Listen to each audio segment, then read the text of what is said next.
بنی اسرائیل کون ہیں، ان کے جد امجد کون تھے اور ان کا آبائی وطن کون سا تھا، یہ تمام تفصیل میری آج کی اس ویڈیو میں ہے۔ میری ویڈیو کو شروع سے آخر تک دیکھیے گا۔ اگر ویڈیو پسند آئے تو ویڈیو کو لائک کریے گا، شیئر کریے گا اور کمنٹ باکس میں اپنی رائے کا اظہار ضرور کریے گا۔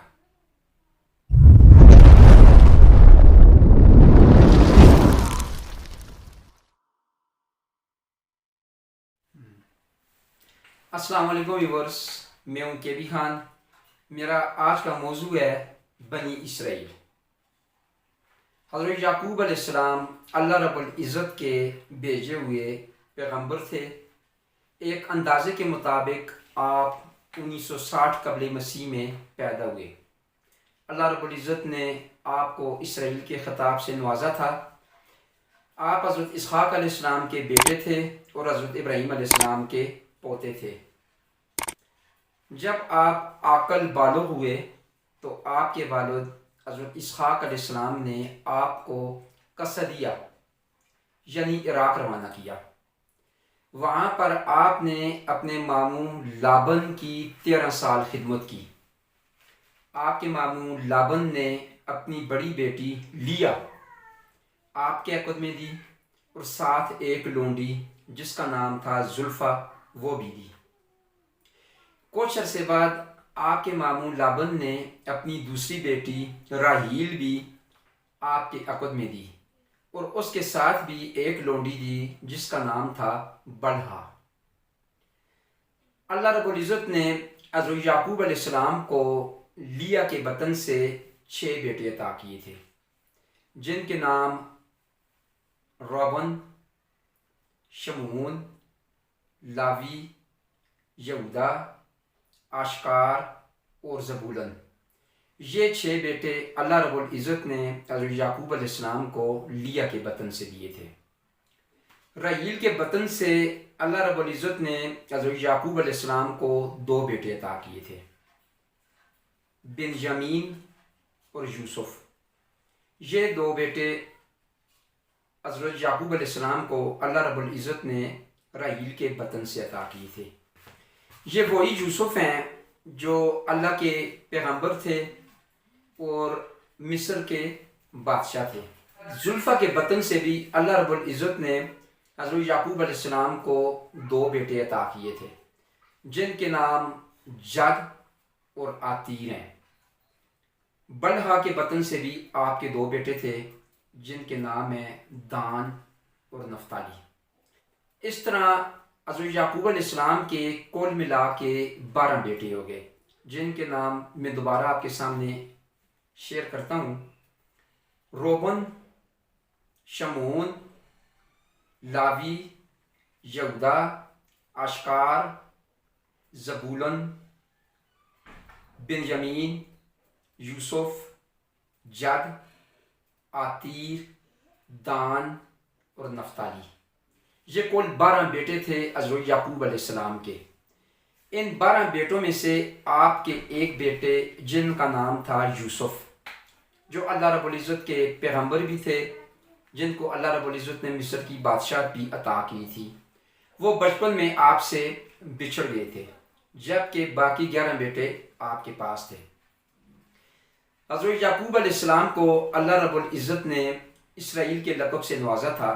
یہ اللہ کی طرف سے آپ کو عنایت ہوا تھا، اور بعض مورخین بعض کتب میں آپ کو حضرت اسرائیل کے نام سے بھی لکھتے ہیں۔ تذکرہ میں خان روشن خان صاحب اور دیگر کی کتب ایسی ہیں جس میں اکثر اوقات مورخین آپ کو حضرت اسرائیل کے نام سے لکھتے ہیں۔ اسرائیل آپ کا لقب تھا جو اللہ رب العزت نے آپ کو عطا کیا تھا۔ اس وجہ سے آپ کی اولاد کو بنی اسرائیل کہا جاتا ہے۔ آپ کی اولاد سے جتنی قومیں، جتنے قبیلے وجود میں آئے، وہ تمام کے تمام بنی اسرائیل کہلاتے ہیں۔ تو یہ بات کلیئر ہو گئی ہے کہ جتنی بھی قومیں، جتنے بھی قبیلے حضرت یعقوب علیہ السلام کی نسل سے ہیں، ان کی اولاد سے ہیں، وہ تمام کے تمام بنی اسرائیل ہیں۔ حضرت یعقوب علیہ السلام اپنے بیٹوں، اپنے بچوں، اپنے اہل و عیال کے ساتھ کنعان میں رہتے تھے۔ ایام قحط میں حضرت یعقوب علیہ السلام اپنے اہل و عیال، اپنے بچوں سمیت حضرت یوسف علیہ السلام کی دعوت پر مصر منتقل ہو گئے تھے۔ آپ مصر چلے گئے تھے اپنے اہل و عیال کے ساتھ۔ آپ اور آپ کے بچوں نے باقی ماندہ زندگی مصر میں گزارنے کا فیصلہ کر لیا تھا۔ اس وقت آپ کی عمر تھی 130 سال۔ حضرت یعقوب علیہ السلام نے اپنی زندگی کے بقیہ 17 سال مصر میں گزارے۔ جب آپ کی عمر 147 سال ہوئی تو آپ کا انتقال ہوا۔ آپ نے حضرت یوسف علیہ السلام کو وصیت کی تھی کہ آپ کو آپ کے آبائی قبرستان کنعان میں دفن کیا جائے، جہاں پر آپ کے باپ دادا دفن ہیں۔ آپ کی وصیت پر عمل کرتے ہوئے حضرت یوسف علیہ السلام نے آپ کے میت کو تابوت میں بند کیا اور کنعان لے آئے، آپ کے آبائی قبرستان میں، جہاں پر حضرت ابراہیم علیہ السلام، حضرت سارہ اور حضرت اسحاق علیہ السلام مدفون تھے۔ آپ کو اسی قبرستان میں انہی کے پاس، انہی کے ساتھ دفن کیا گیا۔ دفن کرنے کے بعد حضرت یوسف علیہ السلام واپس مصر چلے گئے۔ حضرت یعقوب علیہ السلام کے اہل و عیال پکے مصر منتقل ہو گئے تھے۔ جب حضرت یوسف علیہ السلام کی عمر 110 سال ہوئی اور آپ بیمار ہوئے تو آپ نے اپنے بھائیوں کو جمع کیا اور ان سے وعدہ لیا کہ مرنے کے بعد حضرت یوسف علیہ السلام کو بھی ان کی آبائی قبرستان کنعان میں دفن کیا جائے۔ اور جب حضرت یوسف علیہ السلام کی وفات ہوئی تو آپ کے بھائیوں نے آپ کا وعدہ وفا کیا اور آپ کے میت کو کنعان لے آئے اور وہاں پر آپ کے آبائی قبرستان میں آپ کو دفن کیا، جہاں پر حضرت ابراہیم علیہ السلام، حضرت سارہ، حضرت اسحاق اور حضرت یعقوب علیہ السلام مدفون تھے۔ ان کے پاس آپ کو دفن کیا گیا۔ یہ وہ جگہ ہے جس کو مقام خلیل بھی کہتے ہیں، بیت اللحم بھی کہتے ہیں، اور یہ جگہ بیت المقدس سے 6 میل کے فاصلے پر ہے، اور یہی جگہ حضرت عیسیٰ علیہ السلام کی جائے پیدائش بھی ہے۔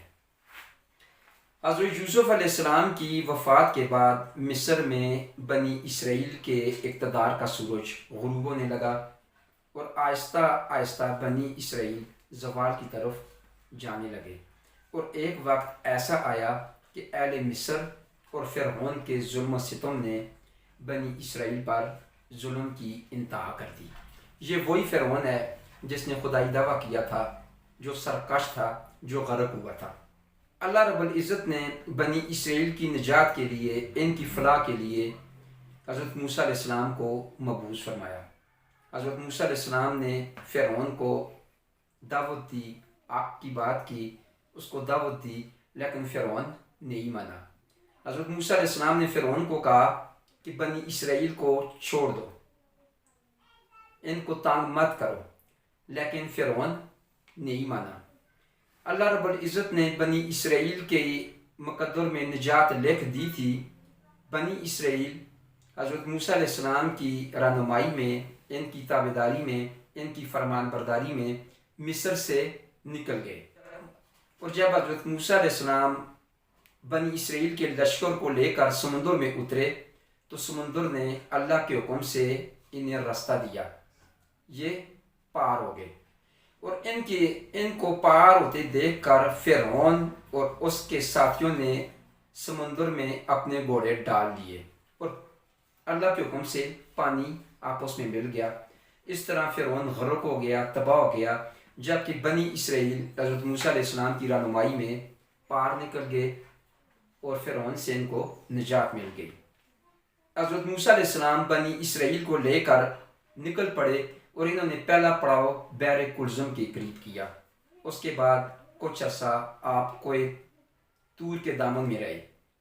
حضرت موسیٰ علیہ السلام نے بنی اسرائیل کو کہا کہ آپ کنعان واپس چلے جائیں اور اپنے وطن فلسطین پر قبضہ کریں، وہ ملک اللہ رب العزت نے آپ کو دے دیا ہے۔